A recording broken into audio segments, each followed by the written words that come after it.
Cisplatino, estas van a ser, si es que ven alguna vez una tarjetita de algún familiar, algún primo, esta es la inicial, estas son las iniciales, ¿ya? Y es muy común utilizarla, estas son las iniciales del cisplatino, y su distribución es alto en riñones, en hígado, en próstata, cruza la placenta y no cruza la barrera hematoencefálica. Su eliminación principalmente es a nivel urinaria y tiene un potencial hematogénico alto.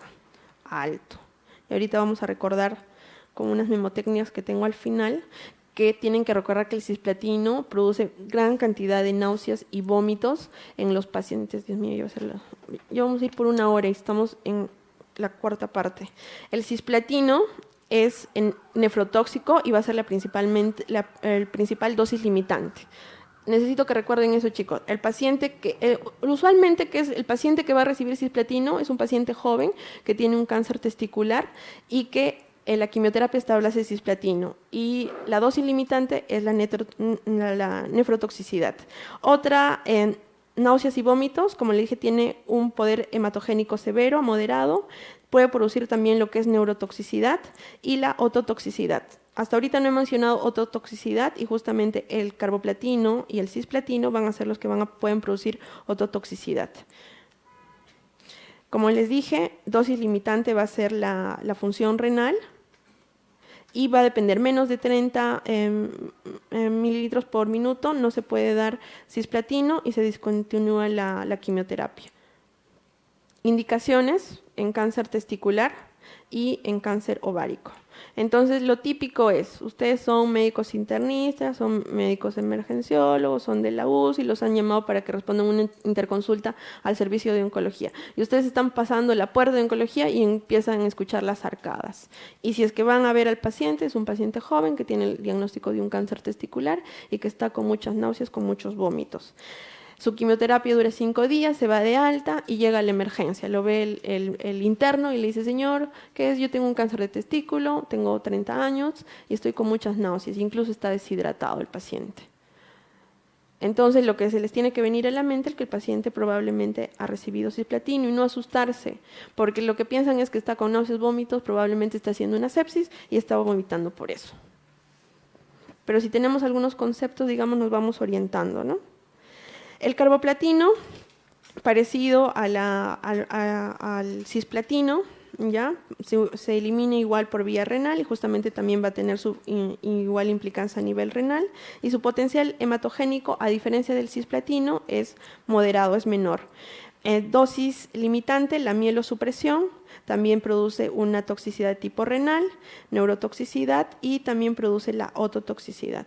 Y esta es la fórmula que aplicamos los oncólogos para dar carboplatino, que es el área bajo la curva, que tengo que hallar la depuración de creatinina más 25 y lo multiplico por 4 o 5 AUC, que es lo que utilizamos.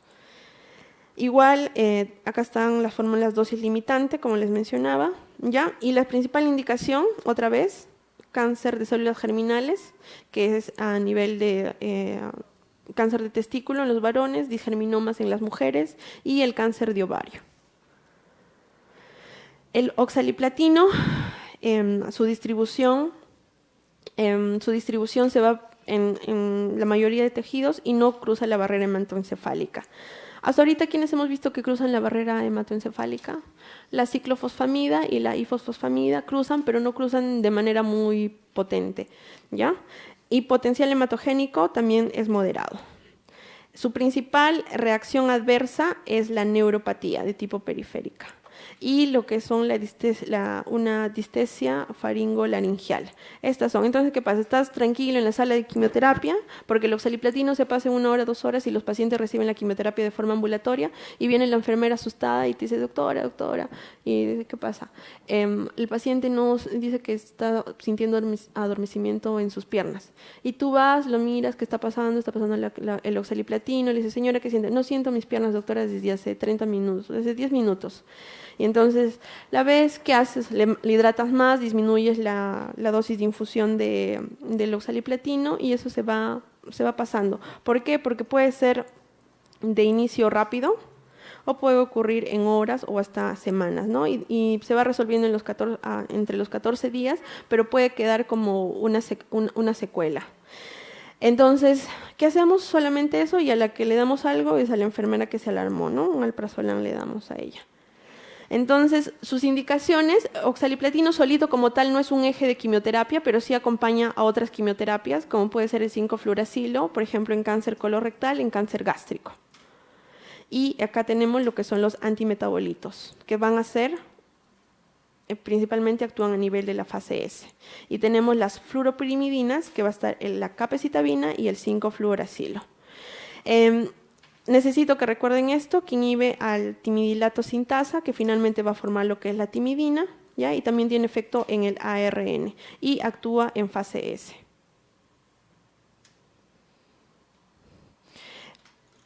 ¿Cruza la barrera hematoencefálica? Sí. Y eso quiero que recuerden, chicos, porque para los oncólogos es un dolor de cabeza cuando el paciente hace una recurrencia a nivel cerebral, porque como quimioterapia, digamos, primario de sistema nervioso central, un glioblastoma de alto grado, voy a utilizar los que son los alquilantes iniciales que vimos, como la temozolomida o como la mustina o la carmustina, como tales, pero cuando hay, por ejemplo, un cáncer de mama, que recurre a nivel cerebral, ya le di radioterapia, y tiene no solamente a nivel de cerebro, sino tiene en hueso, entonces es un dolor de cabeza pensar en qué quimioterapia le voy a dar, que le pueda hacer tanto efecto a la metástasis visceral y que pueda llegar a cerebro. Entonces la capecitabina es el 5-fluoracilo, pasa en la barrera hematoencefálica y son, digamos, de las quimioterapias las que justamente se utiliza la capecitabina como preferencia porque pasa la barrera hematoencefálica, ¿ya? 5-fluoracilo, indicaciones principalmente en cáncer colorectal y la capecitabina en cáncer de mama como segundas líneas y principalmente sus reacciones adversas, ¿no? La hepatotoxicidad dosis limitante y produce la mucositis y la diarrea, que es común, sobre todo la diarrea. Y lo que el síndrome de pie-mano, que va a ser eritema a nivel de palmas, tanto lo que son en manos y en pies. ¿Usted lo ha visto alguna vez, doctora? ¿Con quimioterapia? Ya, bueno. Y viene el paciente, ¿no? Y son por grados, nosotros lo clasificamos y es común en los pacientes que están recibiendo más con capecitabina vía oral. Puede ser limitante, sí, porque incluso se edematiza tanto que puede incluso luego hacer alguna infección. Otro antimetabolito va a ser el metrotexate. El metrotexate, ¿qué va a hacer?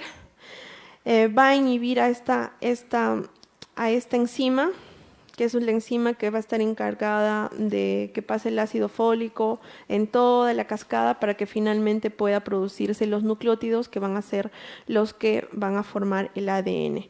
El metrotexate va a actuar a nivel de la fase S. Indicaciones.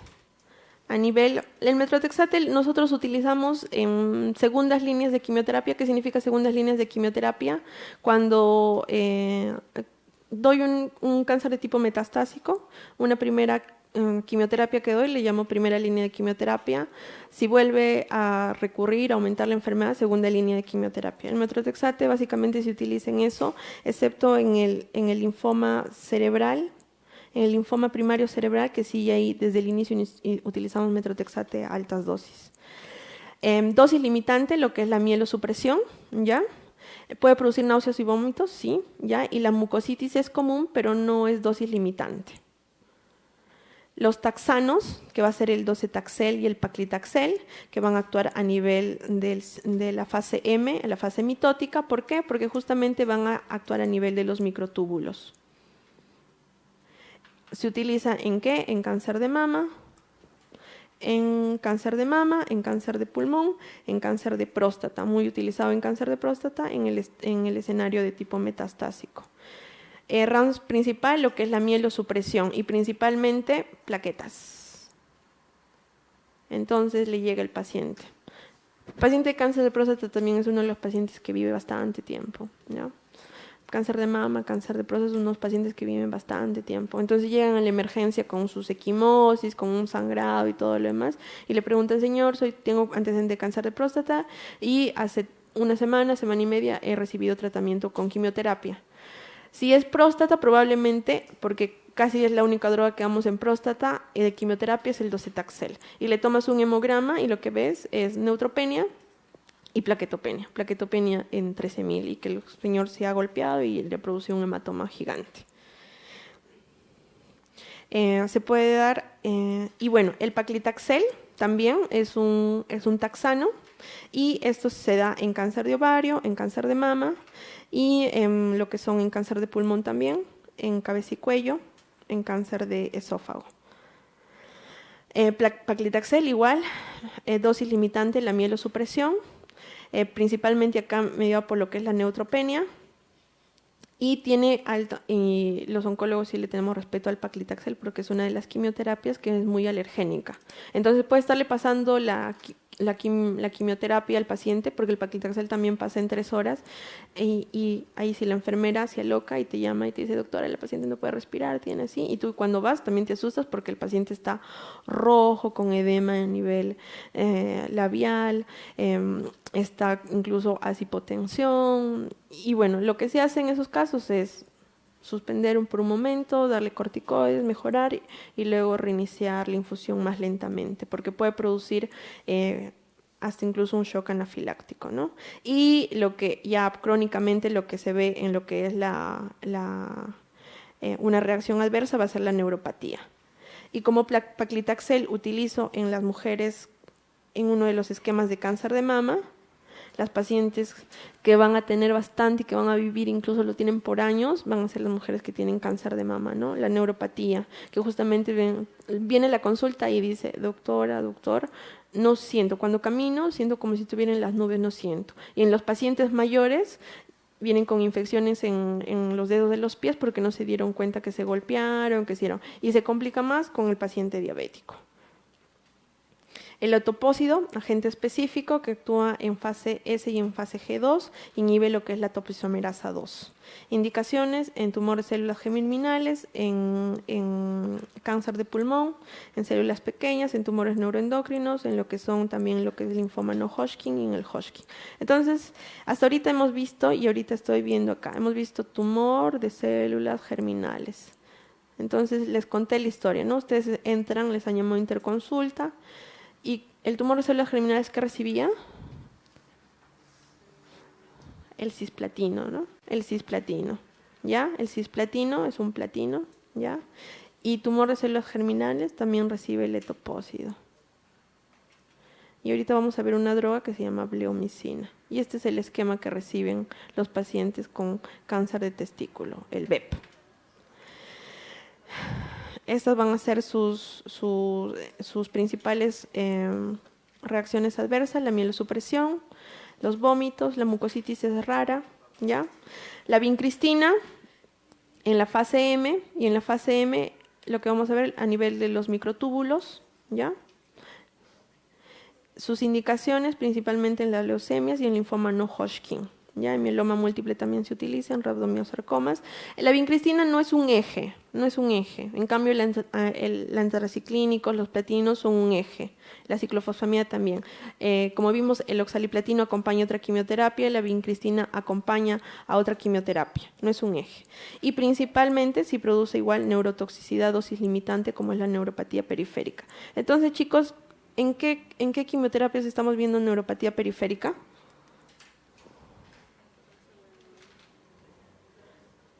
Hasta ahorita vamos principalmente 3. Ya, ahí está. La maléfica que ha recibido paclitaxel, ya. Necesito que recuerden el paclitaxel, el oxaliplatino y la vincristina.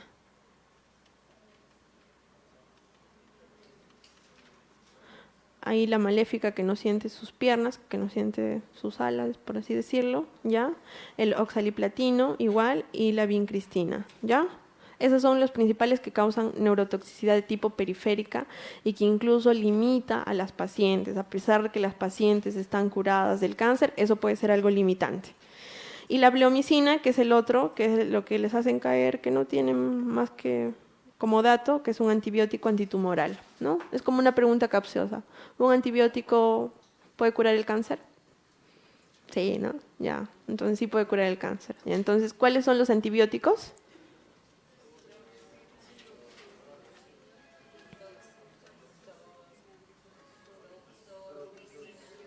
Y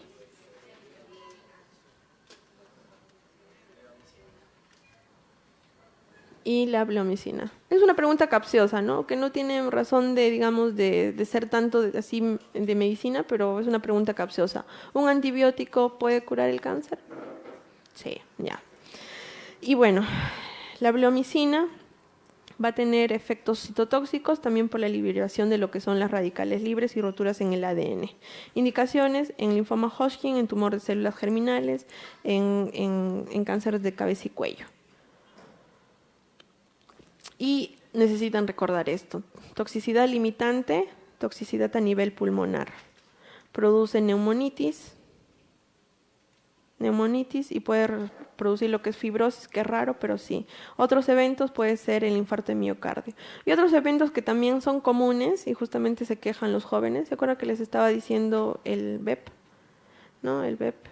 El platino que recibe el etopósido y la bleomicina en los jóvenes. Y justamente se quejan los jóvenes porque justamente a los jóvenes les interesa el cuidado de la piel y todo eso, ¿no? Entonces el paciente dice, doctora, mire, me han salido unas manchas en las manos, unas manchas en la cara, que son hiperpigmentaciones. Entonces es muy frecuente en los pacientes. Chicos, terminamos la parte de las quimioterapias. Espero que se les haya quedado. Entonces, para recordar, hasta acá. Ciclo celular, ¿cuántas fases? 2. ¿Cuáles?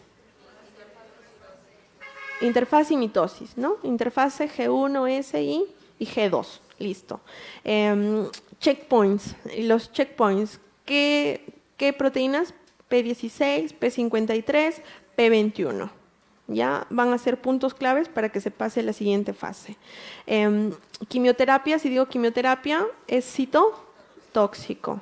Van a actuar a nivel de varios, a nivel de fase de los puntos que hemos visto, G1, en G2, en S o en mitosis. ¿Quiénes son inespecíficos? Inespecíficos.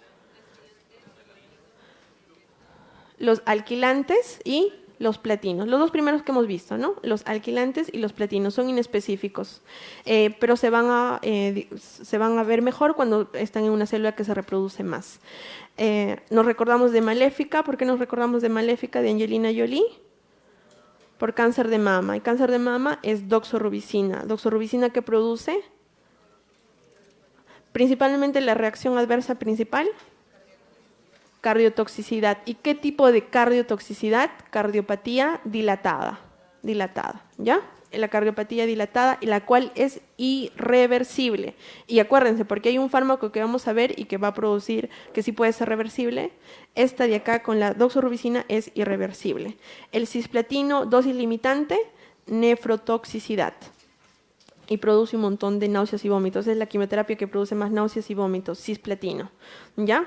¿Qué otro que hemos visto? ¿Quién produce neurotoxicidad de tipo periférica? ¿Qué medicamentos? El paclitaxel. ¿Cuál más, doctor? El oxaliplatino y la vincristina. Y sobre todo el paclitaxel, que es una droga que utilizamos bastante porque se utiliza en cáncer de mama. ¿Ya? ¿Qué más? ¿Quiénes son los antibióticos que sí curan el cáncer? Y bleomicina. Listo, chicos. Ya. Y esto es lo que les mencionaba, que van a ser lo que es la emesis producida por la quimioterapia. Y nosotros los clasificamos en 4 grupos. El último grupo es los que son refractarios a pesar de tratamiento. Y estos son principalmente el agudo, el tardío y el anticipatorio. Corte 24 horas. Y acá está antes de las 24 horas, después de las 24 horas de iniciado el tratamiento. Se produce en pacientes jóvenes, principalmente en mujeres, y la tardía principalmente con cisplatino. Acuérdense, cisplatino es el que produce más náuseas. ¿Ya? Acuérdense eso, produce bastantes náuseas. Y las que son anticipatorias, ¿qué significa? Al paciente no le he dado quimioterapia, pero le he dicho que va a recibir quimioterapia. Entonces, paciente que ha recibido quimioterapia primero, viene a la consulta, le digo, tus defensas están bien, tu hemograma está bien, tus bioquímicos están bien. Muy bien, te estoy programando tu siguiente curso de quimioterapia. Y va a ser en 3 días. El día anterior, el paciente está vomitando. Y eso se llama náuseas anticipatorias. Mecanismo de acción, no se sabe qué, no se sabe por qué, pero es principalmente porque los pacientes han tenido una mala experiencia con la quimioterapia previa, ¿ya? Usualmente se presenta en jóvenes y también en mujeres y por quimioterapias que han sido intensas. El poder hematogénico se clasifica alto, moderado, bajo, mínimo. Y se ve principalmente porque ha tenido riesgo más en el 90% de los pacientes, mínimo 10% y moderado entre 30 y 90% de los pacientes. Entonces es 10, 30, 90. Y de ahí lo voy clasificando, ¿no? Ya. Entonces, estos son los que les mencionaba. ¿Quién le dije que produce bastantes náuseas? Cisplatino, y es el que se ubica acá, ¿ya? ¿Se acuerdan que en las primeras diapositivas que empezamos a revisar lo que es la quimioterapia, mencioné que la ciclofosfamida también dependiente de dosis, ¿ya? Y esta dosis es hematogénica. Otra que produce es ¿dónde está doxorubicina? La doxorubicina. Y estas dos también se utilizan en cáncer de mama. Y estas son las iniciales que se utilizan, el AC. Y definitivamente es una quimioterapia que es nauseosa. Cáncer de mama. Carboplatino también dependiendo de las dosis y la ifosfamida también dependiendo de las dosis. ¿Qué quiero que se lleven? Y los he repetido ya varias veces. Cisplatino, ¿ya? Cisplatino. Moderado va a depender de las dosis, el oxaliplatino va de frente, no necesita ser, siempre está en moderado, ¿ya? Y la doxorubicina dependiente de dosis, la ifosfamida dependiente de dosis, el carboplatino dependiente de dosis, la ciclofosfamida dependiente de dosis. Los que he repetido como varias veces, como se dan cuenta, está entre moderado y severo. ¿El que es severo quién es? Cisplatino, ya. Muy bien, hasta ahí hemos terminado. ¿Preguntas? Ya, vamos a empezar con tratamiento de tipo hormonal. Y otra vez cáncer de mama. Vamos a ser unos mamólogos ahorita. Ya, entonces, ya. Cáncer de mama se subdivide en 3 tipos, ¿ya? Lo que son los luminales, el que expresa el HER2, que es una proteína que se expresa a nivel de la membrana celular, y los que son triple negativos. Ya. Luminales, ¿qué significa? Que tienen receptor de estrógeno, receptor de progesterona, que son positivos. En alguna cantidad más que otros, pero son positivos. El Ki-67 me da el índice de proliferación y ahí es donde yo los clasifico. Si es más alto va al luminal B y si es más bajo va al luminal A. Y el HER2, como les mencionaba, es una proteína que si se expresa se llama que son HER2 puro y si se expresa en un luminal enriquecido, se llama así. Y si es que tiene el receptor de estrógeno, el receptor de progesterona y el HER2 negativo, fácil, triple negativo. ¿Ya? Así se clasifican. Entonces, los que expresan receptor de estrógeno, receptor de progesterona, que son, a esos pacientes yo les voy a dar tratamiento de tipo hormonal.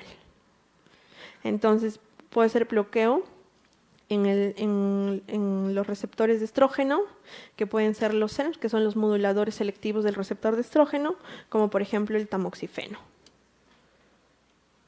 La reducción de síntesis, como los inhibidores de aromatasa, como el exemestane, el anostrozol, el letrozol, y degradación del receptor, como puede ser el fulvestrán. Entonces, el tamoxifeno es una droga bastante frecuente y bastante usada, ¿ya? Entonces, otra vez con Maléfica. Ya, Maléfica, no Angelina Jolie. Maléfica tuvo su cáncer de mama, ya, lo operaron, le dimos quimio. ¿Qué tipos de quimio había? Así de forma general, adyuvante y neoadyuvante. Entonces lo operé, ya lo operó el gineco-oncólogo, le dice, oye, oncóloga, ¿qué vas a hacer con esta paciente? Te toca seguirla. Le doy quimioterapia adyuvante. Le doy, ¿qué quimioterapia le doy, chicos? Doxorubicina, asociado a la ciclofosfamida, y hay por ahí unas cosas más, ya le doy quimioterapia. Le puedo dar algo complementario como radioterapia, dependiendo. Y ahí acaba la parte, digamos, más intensa de esa parte. Y como es joven, maléfica, yo le digo, bueno, y tiene sus receptores de estrógeno y receptores de progesterona positivo, como hemos visto. Ya, esto es un caso clínico, ¿eh? Ya. Y entonces ya terminó su tratamiento, ya terminó todo. Le he dado quimioterapia, ¿no? Y le he dado, dentro de eso, le he dado el paclitaxel. Entonces ya estamos como en el cuarto, quinto mes ya de todo esto. Y me dice, doctora, primero he venido con que no siento, cuando camino no siento el piso. ¿Y qué es eso? Neuropatía periférica, ajá, asociado a paclitaxel. Ya, listo, ya. Y yo le digo, bueno, maléfica, le digo, vas a recibir ya, prácticamente estás curada del cáncer, tienes muy buen pronóstico de vida, entonces ahora vas a recibir un tratamiento son pastillas que se llama tamoxifeno y te lo voy a dar. ¿Y por cuánto tiempo me lo va a dar, doctora? Bueno, los estudios, bla, bla, bla, y le digo el estudio del Atlas, el ATOM, han demostrado que si te doy este tratamiento, la recurrencia de enfermedad, es decir, que te regresa el cáncer, se va a prolongar bastante tiempo. Y el tratamiento que te voy a dar se llama tamoxifeno. Igual, en la paciente mayor, igual, le puedo dar tamoxifeno, anastrozol, que son las drogas que justamente les había mencionado. Tamoxifeno, anastrozol. Más o menos es el esquema de los oncólogos, más o menos cosas que le podemos dar, ¿ya? Entonces, Maléfica llega a la emergencia con el doctor. ¿Quién va a hacer ginecología? Ya, ahí están las chicas. Ya, entonces ya, ¿cómo es su nombre? ¿Cuál es su nombre, doctora? Ya, entonces le dice, va la doctora Alexandra, está de R1, la doctora Alexandra, en el hospital de Miami, no sé, ya está de R1 y le llega Maléfica, pues, Maléfica le llega, porque Maléfica no es peruana, pues, ¿ya? Entonces, le llega con sangrado. Entonces la doctora le pregunta, Maléfica, ¿cuántos años tienes? ¿Cuándo te ha dado tu cáncer? Le dice, me ha dado no sé, a ver, me ha dado hace 5 años, doctora. Entonces digamos que está con ¿cuántos años ahorita? Con 40 años. Me da los 35 y ahorita tiene 40 años. Ya, ¿y qué estás tomando? Le dice, una pastilla, doctora, que no sé, que me ha dado mi oncóloga. Ya, ¿qué será? Ya, pero estoy con sangrado. Dentro de todas tus opciones que puede tener tu sangrado y todo lo demás, ella le va a hacer una ecografía transvaginal y va a ver el endometrio engrosado. Y ahí recién se le va a prender el foquito y se va a acordar de mí y va a decir, tiene el endometrio engrosado, pienso en hiperplasia de endometrio, pero también pienso en cáncer. ¿Por qué? Porque el tamoxifeno, su otra, digamos, efecto adverso y más es el cáncer de endometrio. O si no, Maléfica llega así, cansada, disneica, todo lo demás, con todas. ¿Qué se estaba haciendo? Estaba cruzando la pista y me ha dado, y no puedo respirar. Y como ya si hay todo, le hacen un angiotenga al toque, todo ven y ven un trombo. Ya ven un trombo por ahí que está paseando. Entonces, y le dice, antecedente cáncer de mama, ¿qué estás tomando? Una pastillita que se llama tamoxifeno. ¿Qué es? Tromboembolismo pulmonar. Ahí están los dos casos clínicos, chicos, que les van a venir, no, que puede ser que les venga el examen. ¿Ya? Entonces, tamoxifeno tienen que acordarse, ¿ya? Tromboembolismo pulmonar y cáncer de endometrio, las dos principales, ¿ya? Reacciones adversas. Inhibidores de aromatasa. A las mujeres jóvenes se les da tamoxifeno, a las mujeres mayores se les da los inhibidores de aromatasa, como puede ser el anastrozol, y justamente son personas mayores que de por sí ya tienen dolor óseo por una osteoartrosis, por degeneración, por una osteoporosis, y cuando tú le das un inhibidor de aromatasa, lo que produce el efecto adverso son artralgias. Entonces esas pacientes incluso las limitan y llegan a la consulta y te dicen, doctora, no me puedo mover, en la mañana me levanto y me duele todo. Y bueno, ahí tenemos que cambiar de droga, disminuirle la dosis o ver otro tratamiento que le podemos dar. Entonces, con inhibidores de aromatasa, dolor. Ya, dolor a nivel articular. Muy bien, así, ya está. Tratamiento target. Ya son 5:52. Ya. Vamos a ver acá los inhibidores de la tirosina quinasa. La tirosina quinasa, o el receptor de la tirosina quinasa, es todo esto. Todo esto. Va a tener una parte que es el dominio extracelular, uno que es transmembrana, que está en lo que es la membrana celular, y lo que es el dominio intracelular. Cuando está separada, está inactiva. Y hay dos. Cuando estas se juntan por un mecanismo de fosforilación, y es así como actúa la célula. Se fosforilan, se desfosforilan, se activan, se desactivan, y todo va produciendo así en el ciclo celular y en la activación de unas señalizaciones. Entonces, cuando está solita es un monodímero. Cuando están juntas es un dímero. Entonces, y acá empieza la activación. Esta parte de acá, todo esto es el receptor de tirosina quinasa, así se llama, pero esta parte es la actividad tirosina quinasa. ¿Ya? Entonces puede haber un montón de moléculas que van a inhibir esta unión.